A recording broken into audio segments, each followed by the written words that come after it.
안녕하세요. 두 개의 렌즈, 그 중에서 세상을 읽는 렌즈 윤석희 준목입니다. 우리는 오늘부터의 세계라는 세계적인 석학 7명의 인터뷰집을 통해서 세상을 읽어보려고 합니다. 그중 첫 번째, 세계적인 경제학자 제레미 리프킨의 인터뷰를 보겠습니다. 집중과 분산이라는 제목인데요. 제레미 리프킨은 여기서 화석연료가 없는 세상이 정말 가능한가? 집중으로 대표되는 화석연료의 세상, 분산으로 대표되는 새로운 패러다임의 세상, 이 대비를 통해서 과거를 진단하고 미래를 제안하고 있습니다. 제레미 리프킨은 코로나19의 주된 원인이 바로 기후변화라고 얘기합니다. 그리고 이 기후변화를 일으킨 것은 화석연료 문명이었다 라고 얘기하는 것이죠. 화석연료를 많이 쓰면서 지구가 더워졌고, 그래서 지구의 물이 수증기로 더 많이 유입되었다. 그러면서 지구 전체의 물순환에 문제가 생겼다는 것이죠. 더 통제가 되지 않는 물난리가 지구 곳곳에 증가했고요. 이번 여름 장마를 생각해보면 정확하게 맞는 이야기이죠. 또 지구 곳곳에 가뭄도 증가했습니다. 인간이 야생의 털을 이전보다 훨씬 많이 침범했다고 합니다. 그래서 지구 전체 넓이의 77%에 달하는 면적 가운데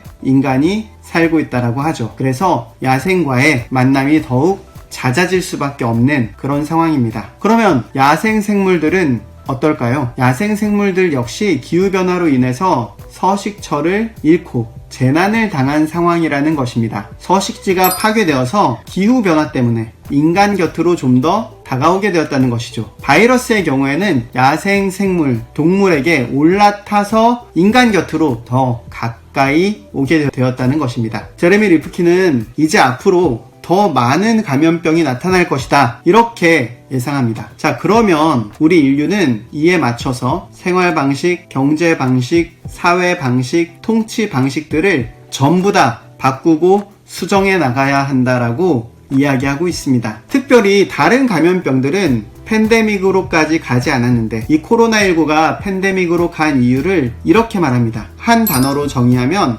세계화 때문이라고요. 전 지구가 한 가족이 되었다는 개념이지요. 이 세계화는 경제적인 측면에서 보자면 적시 생산 방식에만 의존하는 효율성만을 고려한 생산 방식이라는 겁니다. 쉽게 말하면 그때 필요한 것만을 생산하도록 짜여져 있는 경제, 생산 시스템이라는 거예요. 재난에 대비한 그런 비상 계획도 없었고, 장기적 투자를 생각한 것도 아니었고, 장기 계획이 있는 것도 아니었다 라고 얘기합니다. 일례로 팬데믹 이후에 미국에서 마스크와 의료 장비가 부족했는데요. 그 이유는 중국에서 의료 물품에 대한 관세를 높게 매겼기 때문에 미국에서 물건이 부족했던 것입니다. 세계의 공장인 생산을 담당하고 있는 중국에서 막아버리니까 미국에선 아무런 대책이 없었던 것이죠. 세계는 한 가족이 되었다는 것입니다. 다 함께 하지 않으면 다 함께 무너지는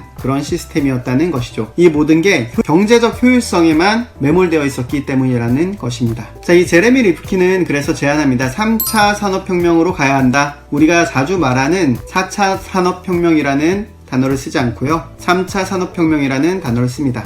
2분 만에 용어 선택인 거죠. 그리고 세계화가 아니라 글로컬라이제이션으로 가야 한다 라고 얘기를 하면서, 이전의 화석연료 문명은 바로 중앙집중식이었고 굉장히 수직적인 그런 체제를, 정치체제를, 그런 경제력을 필요로 했다라고 얘기를 합니다. 예를 들어서 석유회사가 석유를 채굴하고 추출하고 정제하는데 굉장히 많은 인력과 비용이 들어간다는 것입니다. 그렇기 때문에 글로벌 거대 기업이 필연적으로 필요하고, 이 모든 것을 누군가 한 시스템이 집중적으로 수행해야 하며 이것을 관리 감독해야 한다는 것이죠. 글로벌 거대 기업이 필수적이라는 것입니다. 그렇기 때문에 경제력의 차이에 따른 불평등 역시 필연적이라는 것이죠. 그런데 제레미 리프킨은 앞으로의 세상은 이렇게 가지 않아야 한다, 다르게 가야 한다라고 얘기를 하는 것입니다. 모든 사람들이 커뮤니케이션 수단을 갖고 있죠. 인터넷, 정보를 생산하기도 하고 정보를 받기도 하죠. 또 에너지, 재생에너지인데요. 모든 사람들이 태양광과 태양열을 생산할 수 있습니다. 또 이동에서도 혁명이 일어나는데요. 전기 및 연료전지 자동차가 일어나서 더 이상 석유, 석탄, 천연가스를 쓰는 그런 이동수단을 쓰지 않아도 됩니다. 이런 세 가지 필수적인 조건이 완성되면 그러면 3차 산업혁명이 일어날 수 있게 되고요. 모든 건물이 에너지 생산 발전소가 되는 동시에 전기차 충전소가 됩니다. 또한 모든 정보를 교환할 수 있는 데이터 센터가 된다고 해요. 그래서 이동통신망, 인터넷에 연결망이 된다고 합니다. 이런 일들이 이미 유럽과 중국에서 현실화돼서 일어나고 있다고 하고요. 이런 3차 산업혁명이 일어나면 세계는 지역 공동체 중심으로 재편될 것이다 라고 얘기합니다. 더 이상 아웃소싱, 그러니까 세계의 다른 나라의 주문자 생산 방식을 사용하는 그런 것이 아니라 자기 지역 공동체 내에서 농업부터 3D 프린팅까지 모두 자기가 사는 지역에 의존하는 그런 체제가 나타날 것이라고 해요. 팬데믹과 같은 재난이 와도 국가 전력망 뿐만 아니라 지방의 전력망들이 다 따로따로 있어서 위기가 와도 이 지역의 전력망으로 운용할 수 있는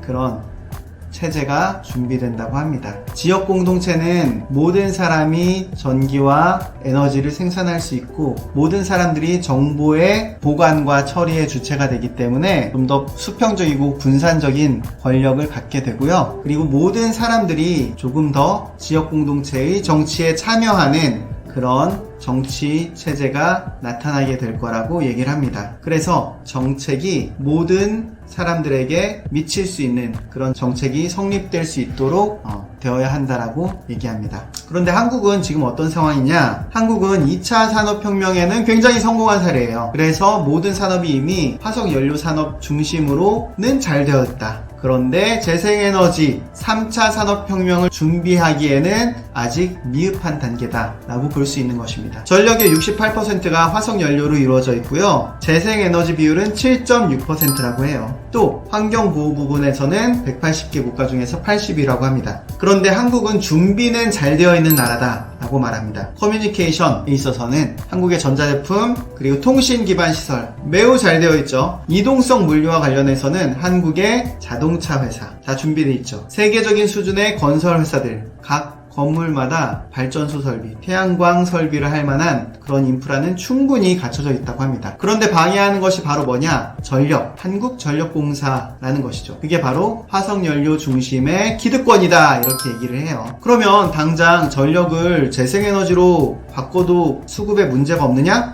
그렇다고 얘기합니다. 스탠퍼드 대학교랑 UCLA의 연구 결과에 따르면 한국은 85%의 전력을 햇빛으로, 바람으로 14%, 바이오매스로 1%를 생산할 수 있다라고 합니다. 한국은 이렇게 새로운 3차 산업혁명으로 들어갈 수 있는 준비가 다 돼 있지만 실행이 느리다라고 제레미 리프킨은 얘기를 합니다. 현재 코로나19 상황에서 실업률이 엄청 치솟고 있는데요. 제레미 리프킨에게 이렇게 반박할 수도 있어요. 아니 실업률이 이렇게 치솟고 또 이렇게 경제가 어려운 상황에서 시장을 먼저 살려야 되는 거 아니냐. 그런데 왜 굳이 3차 산업혁명이니 새로운 그린 뉴딜이니 이런 얘기를 할 여유가 우리한테 있느냐, 이런 주장을 제레미 리프킨에게 얘기할 수 있죠. 제레미 리프킨은 이렇게 얘기합니다. 아니 글로벌 시장은 이미 무너졌어요. 다시 여러분이 알던 시대의 방식으로 돌아오지 않아요. 2차 산업혁명이 끝났어요. 화석연료 중심의 경제체제가 끝났어요 라고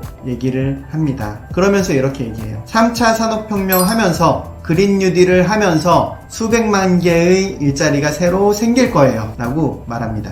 제레미 리프킨은 우리나라가 이 그린 뉴딜을 진행할 방법이 있다라고 얘기를 해요. 인프라를 구축하는 데 있어서 그렇게 많은 정부 자원이 들어가지 않아도 된다 라고 얘기를 합니다. 어떻게 냐고요? 바로 우리나라의 그린 은행을 설립해라 라는 것입니다. 그리고 공채를 발행해서 투자금들을 해외의 천연가스 혹은 화석연료 관련 산업에 투자돼 있던 그 돈들이 지금 화석연료 산업에서 빠져나와서 새로운 투자처를 찾고 있는데 그린은행을 설립해서 공채를 발행하고 그 투자금들을 받아와라. 그리고 그 투자금으로 인프라를 깔아라. 한국의 연금기금을 가지고도 투자해라. 연금기금을 가지고 투자하고 거기서 나온 열매들로 한국의 노동자들과 사람들이 미래를 먹을 수 있도록 준비해라 라고 말이죠. 노동자들이 건설 현장 혹은 인프라 현장에서 일만 하는 게 아니라 거기 투자된 자기들의 자산, 수익을 얻어야 한다라고 얘기하고 있는 것입니다. 제레미 리프킨은 3차 산업혁명은 햇빛을 이용해서 각자가 에너지를 생산하는 주체가 될 수 있다라고 봅니다. 전 세계의 노동가가 자본가가 될 수가 있다라고 얘기를 하죠. 자, 그러면 우리는 당장 무엇을 해야 한다고 얘기하는 것일까요? 제레미 리프킨은 이렇게 얘기합니다. 멸종만큼 중요한 것이 있습니까? 그 어떤 것도 기후변화보다 더 중요한 것은